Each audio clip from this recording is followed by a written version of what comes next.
Brooklyn Independent Television. Hey, it's a big But bar. will Brooklyn really go for Why it? don't we just agree to disagree? Yeah, that's really gonna fly in Well, that's a Brooklyn. good question. No. Listen. That's exactly the point I wanted to make. This year marks the 50th anniversary of Dr. King's I Have a Dream speech, the culmination of the legendary March on Washington.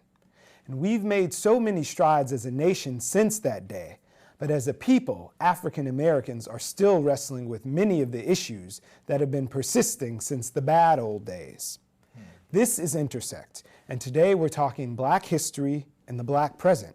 I'm joined by Humberto Brown of the Health Disparities Center at the Arthur Ashe Institute for Urban Health, and Peter Holloman of the Black Male Institute at Medgar Evers College. Thank you for joining me, gentlemen. Thank you. Pleasure. So we're sitting here in Black History Month, and thank you for coming to celebrate with us and our audience. So the first question before we really get into the discussion is, for all of Brooklyn who happens to not be Black, why should they not click the channel right now when they find out what we're talking about? It's knowing that this is Black History Month and we're going to be talking about the state of Black people in Brooklyn, but why is that something that the broader audience should be interested in?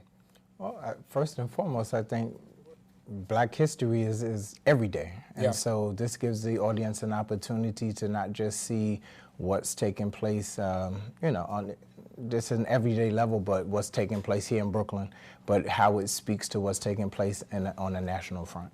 So Humberto, this is the thing. We're talking Black history, but how is that relevant to everyone's present right now in Brooklyn? What I think is very relevant because Brooklyn is a very expression of the challenges of 21st century mega cities, centers, urban areas, because we're talking about diversity. So if we're talking about diversity and we're talking about different community understanding each other, building the type of citizenship for the 21st century, we have to know each other, understand each other's history, because that history defines and give us a possibility to know the relationship between the past and the present. So I think definitely if you want to be part of Brooklyn and understand Brooklyn, you have to understand the Black community here, its diversity and the historical role that this community represents for this, not only Brooklyn, for this country. So there you have it from two learned men, why you should stay with us for the next 20-something minutes. So if you were a little iffy about the topic, rest assured that it is something of relevance in this room and in broader Brooklyn and the rest of the nation and the world. So now the discussion. So I mentioned that we're 50 years since Dr. King's speech and that March on Washington, which was such a before and after moment in the history of this nation, and by extension, so many other places where people were yearning to be free and still are yearning to be free in all kinds of ways. And they look at Dr. King as a role model. And we still are striving to meet up to that dream in this country, even with the Black man sitting at Pennsylvania Ave in the presidential Oval Office. But there are also some important milestones that both of your respective organizations are celebrating with the center as well as the Institute, 10 and 20 years respectively. So I guess you're furthest, we'll work our way in. Tell us about the Ashe Institute and the work you guys are doing. Sure. I mean, it's significant that we're saying there's 2 decades. Yeah. And Arthur Ashe, who you know is a legendary tennis player, probably one of the first African American was invited to be part of the Davis Cup. Yeah. And won some of the most important tennis. Before Arthur died in 1992, a few months before he died, he co-sponsored and joined a partnership with SUNY Downstate to create the Arthur Ashe Institute for Urban Health.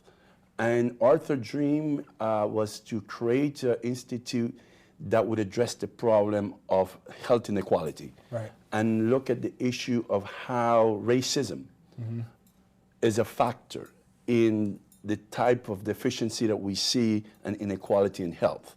So Arthur, even though Arthur was a famous person, because he went through different stages of illness, Arthur experienced personally that in spite of his celebrity, and all the resources in spite in of class, he received a different treatment. The concept of who you are where you fit in the society matters when you deliver health. So the Arthur Ashe Institute, what we do, we create programs. We both design them, incubate them, and then implement them with the community to address issue of health disparities. We do work with the hairstylist salon in issue of creating curriculum to educate women about breast cancer, heart disease. We do a lot of work with barbershops. We have like 2 or 3 programs. One of the programs is Barbershop Talk with Men, where we educate men about prostate cancer and the challenges for our communities, and HIV/AIDS. We do work with, we do a lot of partnership. Yeah. We partnership with NYU Medical School, doing screening in the barbershop for colon cancer. So we do, our concept is community empowerment. We believe that the community has to be an agent, both for change and also advocates for the quality of care that the community deserves. So this was a vision of Arthur, and 20 years later, we continue to work in that direction. I think we've been successful, but as you know, the challenges are always bigger, and so we're hoping that the next 20 years we can say that we have expanded and that we have provided the kind of tools and resources to have a more healthier community. Well, congratulations, you're almost legal. You know, One more year. To you guys. We're still a baby. Right, you're still a baby, but 10 years on, and it's important work that you're doing. So explain what happens over at Medgar at the center. Well, it's the Male Development and Empowerment Center at Medgar College, and I am the first director and one of the creators of the program. The program director now is Mr. Larry Martin, doing a wonderful job. But you started off by saying this is Black History Month, and when we talked about the King's Speech, or we talk about the King's Speech, the March on Washington 50 years ago, he said that, you know, black folks, that America had not yet lived up to its promise, and that black folks, or Negroes, were still languishing in the corners of society. And so we look at that same where we are today in terms of 2013, and you still, when you're talking about issues of education, particularly how it deals with black males, we're still languishing in the corners. And so 10 years ago, in 2003, to address low enrollment and retention of black males, Medgar College created the Male Development and Empowerment Center. And initially our program began actually as an outgrowth from a scholarship program that we created for single fathers, which became the first scholarship of its kind at any public or private institution in the country.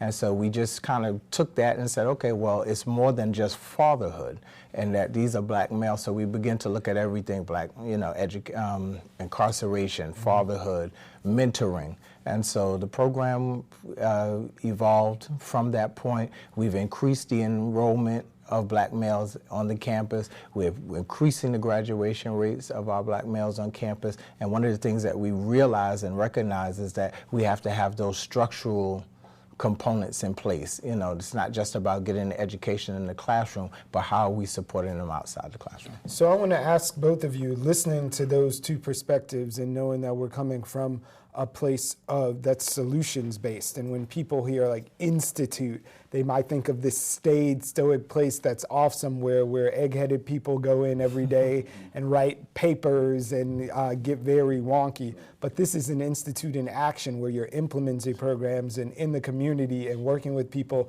just as you guys are, like a pioneering scholarship that's the first ever in the namesake of Dr. Jackson, who was at the head of Medgar for so long. And moving forward from there, what would it take, like big picture stuff, to put both of you guys out of business? What is it going to take right now to clear those disparities? What's the biggest impediment to people of color receiving more and adequate and equanimity in medicine, as well as higher education and socially? What are the two biggest things that are keeping you guys in business? Well, I think when I spoke about Arthur Ashe programs, I left a few things out that I think it's important to connect with what the brothers doing at Medgar. For example, at this, we still, after 50 years, you do have a very insignificant numbers of people of color in some of the most important health professions. Medicine is about 6%, nurseries, about 9% if it's Afro-Americans or Latinos.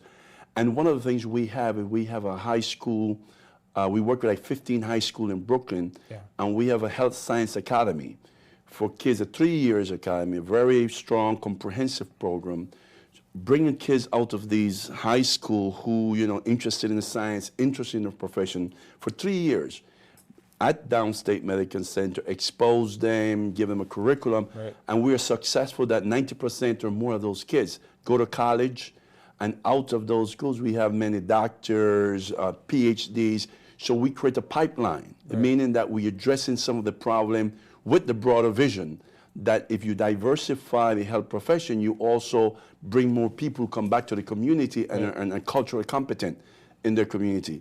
The other issue that we've been working on in the issue of accessibility that work a little with what they're doing is we have a program we call Access, looking at the problem for young black men who come out of prison, what kind of health services they receive, accessibility to it, information about it, what are the challenges that they face. And that's another project that we've been doing and working in the barbershop to educate, because the barbershop is a natural place where these kids end up. So our vision to be out of business is the other part of the work that we do, is that these things are structural problems. You talk about what we call social determinants of health. Talk about education, health, environment, accessibility to quality care. We can only be out of business when we are a society that include, and democracy mean accessibility and equity for everyone. When we have school system that not only work for the richest or in the middle class, You're but getting into education, department now. because we do education also. And we don't believe that we have to think holistically. Right. Is that when we talk about healthcare? It's not health narrow. is not clinical. A physical illness. The physical It's marker of all everything. those It's your mental, aggregate. it's your spiritual, it's the environment where you live. I think we have to start understanding that health and education, we have to define it as a human right. If you don't define it as a human right, you end up in these debates about profitability, cost effectiveness.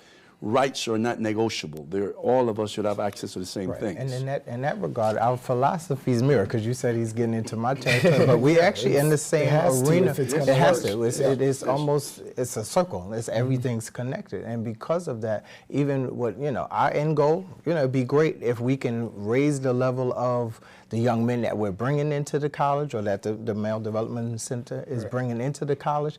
And not even just bringing them in, but how do we keep them? And then how do we get them out and prepare them to go beyond, what's going on at Medgar? And so part of teaching them to go beyond what's at Medgar is to really give them some highlights inside Medgar. And I think we were talking about that in prior to sitting here, is that, you have to have an opportunity to see who they are and really understand where they're coming from. Like Dr. Humberto was saying, when we're talking about mental health, I see students on a daily basis. I'm an academic advisor for the School of Science. But outside of talking to students about what classes they need, students are giving me information and background information about, I'm homeless, or, I'm just different aspects of a situation. And so you got to be able to say, okay, some students have said things to me where I'm like, there's no way you should even be in school. Mentally, how can you read a book? But yet, if you have all of this going on, but there's a certain, when we're talking about Black History Month, there's a certain resilience that Black people have, that says, I need to do this. Other things or components of my life may not be in place the way I want them to be, but I know this education is going to take me to that place where I need to be. Okay, so thank you for taking us to the next point, because anytime that we have a show where we talk about any particular segment of the population that's not the main segment, as we've been led to believe is the main segment, but that's another show. When we talk about people of color in particular, there's always something that goes back to personal responsibility. And people are very quick to forget that people who've had special circumstances enacted upon them sometimes need special allowances to make up for those things. And whether you call it affirmative action or entitlement programs, it always comes back to a sense of people saying, well, personal responsibility and the bootstraps theory. And you talk about the sort of through line that people of color in this country and around the world have always had to say, all this is happening, but this is what needs to happen, and I'm keeping my eyes on the prize. So how does that figure into what you guys do collectively, especially as funding dries up and we all are scrambling more and more for a piece of the pie, then the pie is getting smaller, where people say, well, maybe we don't need to give as much money to these organizations this year because those people should really look out for themselves more. And we shouldn't throw money at it. They should just get themselves together. Well, even without the funding issue, you brought up of something. When I became the director of the Male Development Empowerment Center, and we were founded and established in 2003, around 2005, we received a letter, or I received a letter from a gentleman, a black man, stating, you know, why are we doing this program? Really questioning the fact, why are we doing this program specifically for black men? You know, this is all these entitlement programs, and he just kind of ripped us a new one in this letter, so much so that he actually was able to convince the National Office of Civil Rights to open up a case to see if the program was legitimate, if we were, you know, and it just took this year. We just, after 6 years, we just got a letter from the Office of Civil Rights saying the investigation is done, there's nothing is merited, but to even have to go through that process of getting a letter saying a program that you've designed, created to help the least of these, which happens to be black males in this juncture, why are you doing it? And giving us the fight to do that. And then, you know, funding for programs like this, it's far and in between. You know, and what happens is you have to have other community supports that are in place so that when that funding runs out or it begins to dry up, you have other resources that you can pull from. Because one of the things you don't ever want to do is to lose your population once you've got their attention. Right.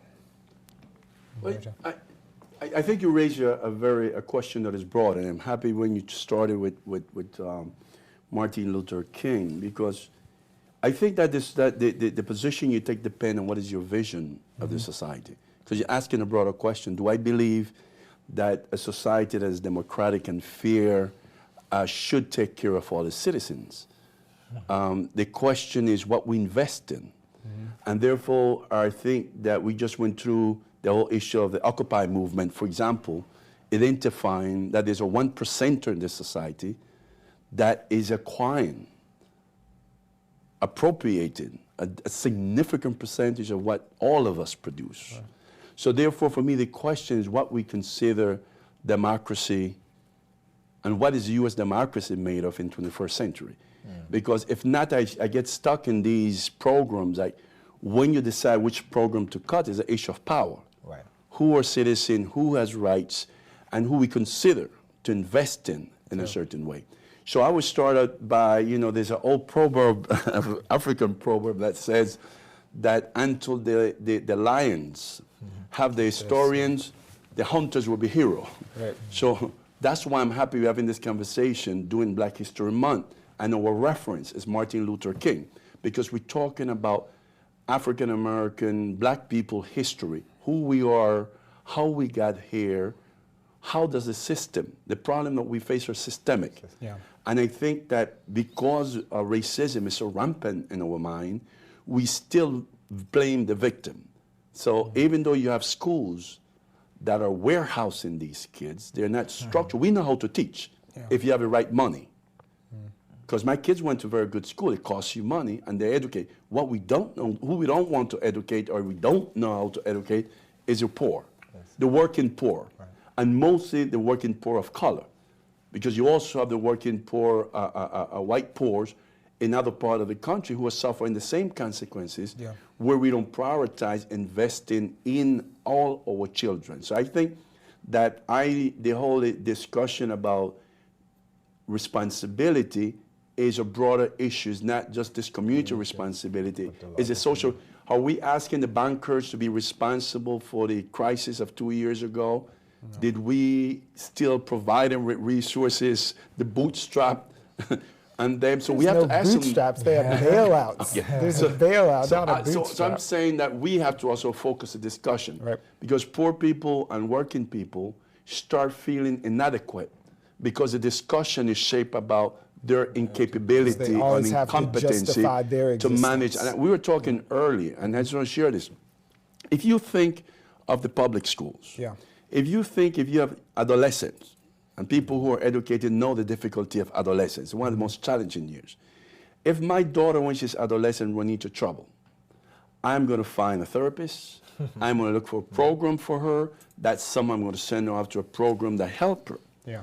Most of these kids are victims of being poor and black. They have adolescent problems. The school has no system to support them, and they become criminalized. So when you expel them out of school, you don't send them to a program. They don't have a therapist, a social worker. You have no program. Yeah. What you have done is that you have just made them invisible. Right. You represent them. And they are victim of age problem. They had the same problem that they were white and went to a middle class school. That will be addressed through the appropriate institution, resources. And I just think that fairness is to give these kids the same opportunity, the same support, the same quality. I would challenge anyone, if we provide quality school for our kids, we have the same outcome. Okay, so let's bridge that to President Obama 2 nights ago spoke about in his State of the Union first time and second term, talking about this concept of universal pre-K, getting concept, kids started, which in the state of New York, I should say, has been a fight. Even that universal pre-K, all-day pre-K is something that parents and teachers have been calling for. So just broadening that up a bit, how has the Obama administration, if at all, impacted the work that you guys are able to do? Well, as a social, I mean, first I believe that the president is finally, in the second term, is responding to the social agenda that got him elected the first time. Right. It's an agenda that addressed the majority of the population. It's an agenda that addressed people who historically discriminated. And that agenda includes how we address the issue of education and the quality of education for working class people, Latino, African American. And I think the pre-K program is in that line. Because if you talk to anyone, and my grandson is 2 years old 2 days ago, he's going to go to a pre-kinder. My daughter is a professional. So we are clear what they need. It's a class concept here. Yeah. What the president is saying, that the same thing we see that is necessary for middle class and upper class kids, it should be universal for all kids. And that is a good investment, because if you invest then, you see the outcome. And we understand that clearly. Yeah. You go to Manhattan. Well, because it's done in other segments, but you it's go to just Manhattan, not done in this part. You go to certain neighborhood, the list to get your kid in one of those schools at 2.5, first is $20,000. It starts in utero. Okay, so we understand that. So why is it so difficult for you to understand that working class, Latino, African American kids should have also quality education and this is something that's happening at Medgar and with your program at the Black Male Center as well, because you are getting people there and mentoring them and retaining them and then pushing them on to the broader world. But those people look back to their children, and then the next wave, it's a continual process creating those communities that are present and so long present in other segments. And even with Medgar Evers' history, Medgar Evers has been always a community-based school. It was,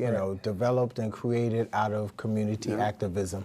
And Medgar is comprised of, people just think, oh, we got the 2 or 3 buildings on Bedford Avenue, but Medgar Evers is made up of beacon programs and has a large youth development component through our adult and continuing education area. And those programs are providing us an opportunity to reach those young men and young women at the pre-K at the elementary, at the middle school age, to be able to have an impact on them there and get them ready to come to Medgar. Or even if they don't decide to come to Medgar, just get them prepared for higher education and instill in them that this is a part of the process of who you are. You know, it's interesting because we connected in many ways. We have an internship that we do in the summer with an NIH grant that we have to teach these high school kids that are in our program to do research, what we call community-based research. Right. So you first expose them because now they're in an academic institution and they understand the relationship between research, medication, treatment, but you learn a lot, and I think you raised it earlier. Most of our kids, nobody knows them. These people, they're stigmatized before we even meet them. Yeah. When you spend time with these kids and you hear their stories and you see the challenges that they face, when I see these kids, the beginning of the program, I do a whole thing on social determinant. We validate to them that we know racism exists, we know sexism exists. Right. We expose them to confront some of their values about homophobia. You work with them, you create a relationship with them. At the end, we have a program at Borough Hall where these kids do a presentation of their research. We connect them with community-based organizations to work with. In those organizations, they collaborate to develop programs, they go to the ground. These kids start feeling part of something larger. Right. By the time they end, when we talk to them, they already vision themselves, what kind of research they like to do. Right. They have a sense of what the science is about.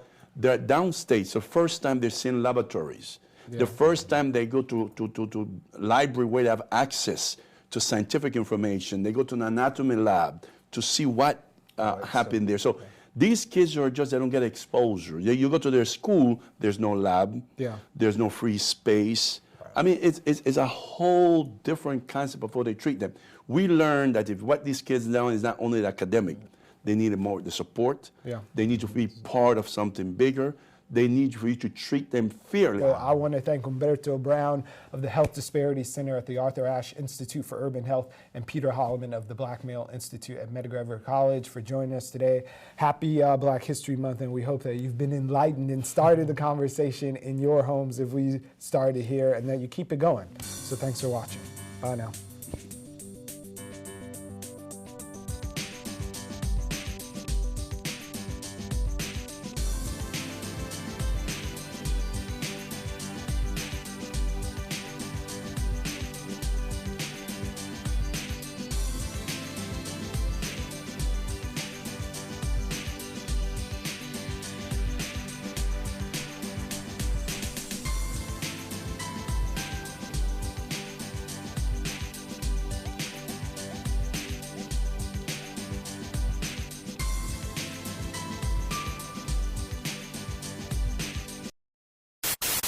Watch this and other Brooklyn Independent Television episodes online at bricartsmedia.org/BIT.